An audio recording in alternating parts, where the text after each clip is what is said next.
రాష్ట్రంలో సీఎం రేవంత్ రెడ్డి కుటుంబ పాలన జరుగుతుందని అమెరికా పర్యటనతో ఇది స్పష్టమైందని బీఆర్ఎస్ నాయకులు బాలకసుమన్ క్రిషాంక్ చేసిన వ్యాఖ్యలకి కాంగ్రెస్ నాయకులు స్ట్రాంగ్ కౌంటర్ ఇచ్చారు.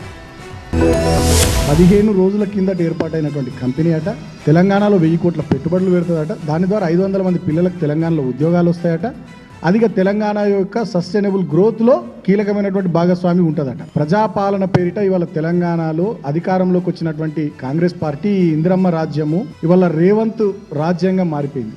ఇకపోతే అమెరికా పర్యటనలో ఉన్నటువంటి గౌరవ ముఖ్యమంత్రి రేవంత్ రెడ్డి గారిని వారి సొంత స్వయాన తమ్ముడు జగదీశ్వర్ రెడ్డి కలిస్తే కూడా తట్టుకోలేకపోతున్నారు. ఇగో జగదీశ్వర్ రెడ్డి కలిసిండు, ఈయననే ఇంకా కంపెనీ ఏదో ఉంది, స్వచ్ఛ బయో అనేటువంటి ఒక కంపెనీ ఉంది, అది ఇప్పుడే స్టార్ట్ అయింది, 15 నెలలు అయింది, 15 నెలలు అయింది, ఇట్లా అయింది అట్లా అయిందని ఇంకా ఏబిసిడి కూడా స్టార్ట్ కాలే.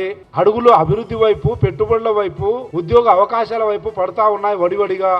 దాన్ని ఏ రకంగా విమర్శించాలి? కోడిగుడ్డు మీద ఈకలు పిలిచినట్లు బోగస్ కంపెనీల, ఫ్రాడ్ కంపెనీలతోని తెలంగాణ రాష్ట్రం ఒప్పందం చేసుకోవడం తెలంగాణ రాష్ట్రానికి మంచిది కాదు. ఇది మీ ప్రైవేట్ టూర్ కాదు, ఇది మీ ప్రైవేట్ ట్రిప్ కాదు.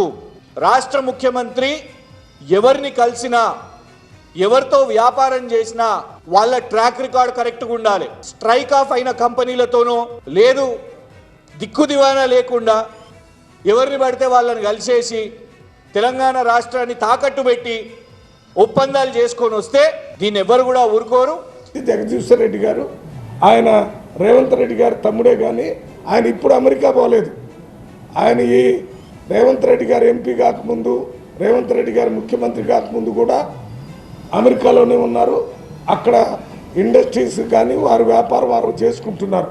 వారి వ్యాపారం కానీ వారు చేసే పనులన్నీ ముఖ్యమంత్రికి సంబంధించినవి కాదు, అమెరికాలో చేస్తున్నారు. అక్కడ కంపెనీని వారు ఉన్నంత మాత్రాన దానితో ఇక్కడ 1000 కోట్ల రూపాయలు ఇన్వెస్ట్మెంట్ చేస్తారంటే అదెట్లా చేస్తారని మాట్లాడారు.